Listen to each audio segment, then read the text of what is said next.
Osman!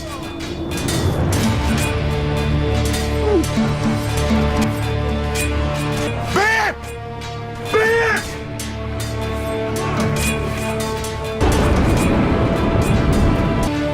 Yeter.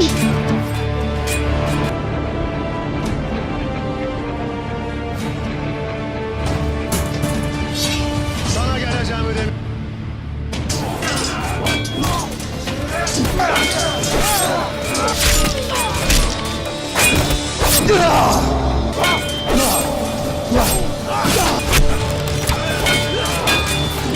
Ayak basıp kirlettiğim bu tapu.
आज की इस तहरीर में हम बात करेंगे कुल उस्मान की किस्त नंबर 174 के मुतालिक और ये भी देखेंगे कि डायरेक्टर और प्रोड्यूसर की टीम ने इस दफ़ा कहानी में क्या नया पेश किया है।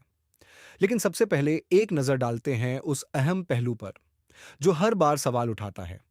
क्या कुल उस्मान की टीम खुद अपनी दुश्मन बन चुकी है? पिछली किस्त यानी 173 ने ज़बरदस्त रेटिंग हासिल की जो पहले से बेहतर थी। मगर इसमें कुछ चीजें ऐसी महसूस हुईं जो शायद आप सबने भी नोट की होंगी। ऐसा लगता है कि डायरेक्टर साहब किस्त पूरी करने के बाद उसे दोबारा देखना जरूरी नहीं समझते, बल्कि सीधे सीधे ऑन एयर कर देते हैं। टीम वर्क पर सवाल। जो छोटी छोटी गलतियां आसानी से सुधारी जा सकती थीं, उन्हें यूं ही छोड़ दिया गया। जैसे कि पिछले सीन में उस्मान बे जिस किले में दाखिल हुए, उसे कहानी में सोफिया का किला बताया गया था। मगर हैरत इस बात पर है कि वहां काई कबीले के झंडे लगे हुए थे। अगर ये झंडे गलती से सेट पर लगे रह गए थे, तो उन्हें हटाकर सोफिया के झंडे से बदल क्यों नहीं दिया गया? ये महज लापरवाही नहीं, बल्कि एक ऐसी कमी है जो इस बड़े प्रोडक्शन के लिए कतई मुनासिब नहीं। अधूरी कहानियों का सिलसिला। एक और बात जो अक्सर देखने को मिलती है वो है अधूरी कहानियों का सिलसिला।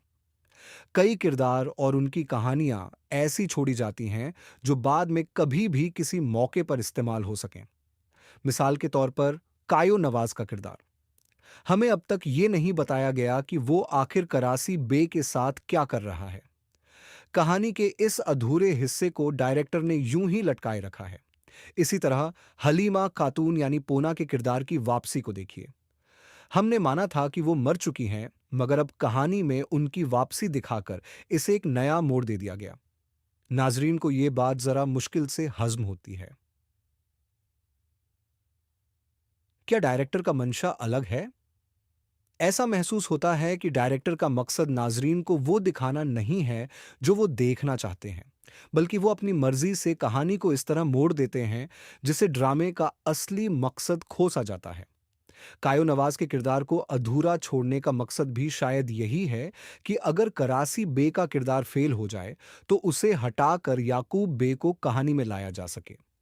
लेकिन फिलहाल न तो करासी बे का अंजाम दिखाया गया है और न ही याकूब बे के आने की कोई पुख्ता खबर है। तारीख और ड्रामा में फासला।